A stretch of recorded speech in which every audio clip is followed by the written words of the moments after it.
मऊ लुसलुशीत आणि तितकीच मोकळी साबुदाण्याची खिचडी कशी तयार करायची?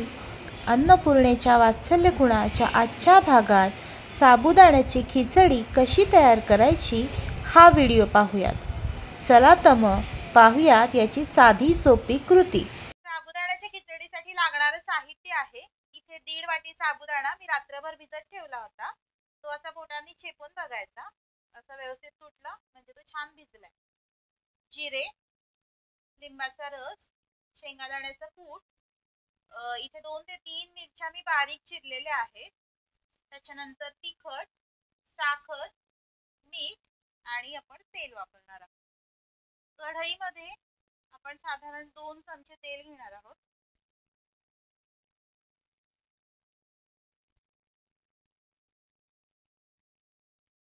तेल व्यवस्थित तापलंय.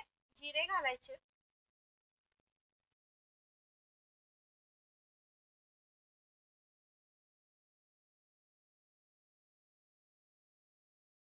जिरे छान फुलले की त्याच्यामध्ये 2 ते 3 बारीक चिरलेल्या मिरच्या घातल्यात मी आणि आता हे छान आपण व्यवस्थित हलवून घेऊया. याच्यावरती आपण साबुदाणा आहे तो परतून घ्यायचा आहे.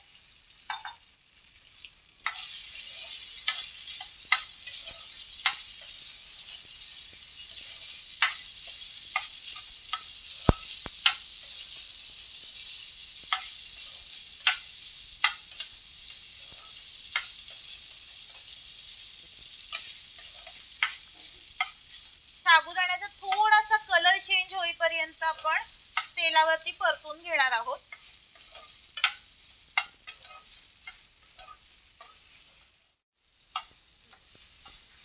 इथे आपण साबुदाणा तेलावरती छान परतून घेतलाय.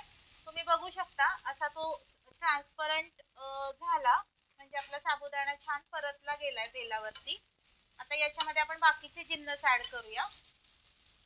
सगळ्यात आधी मी शेंगादाण्याचं कूट घालतीये. साधारण 3 चमचे मी शेंगादाण्याचं कूट घातलंय. शेंगादाण्याचं कूट आणि साबुदाणा व्यवस्थित मिक्स करून घ्यायचा आहे आपल्याला.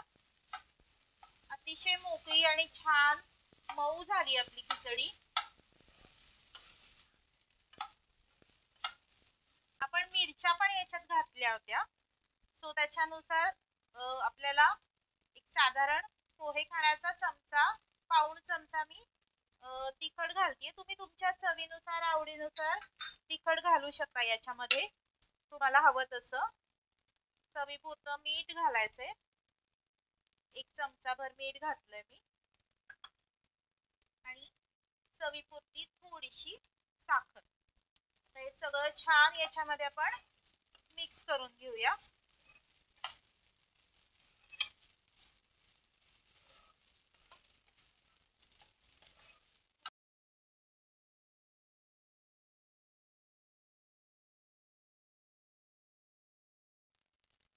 अर्ध्या लिंबाचा मी रस घातलाय याच्यामध्ये. लिंबाचा रस ऑप्शनल आहे. तुम्ही वरतून लिंबू चिरून पण घेऊ शकता.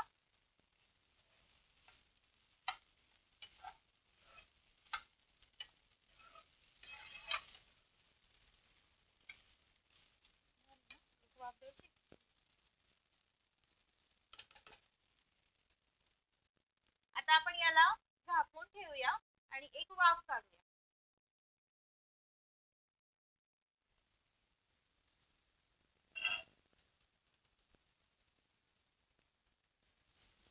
आपली खिचडी छान शिजली आहे. आता ही आपली खिचडी तयार आहे.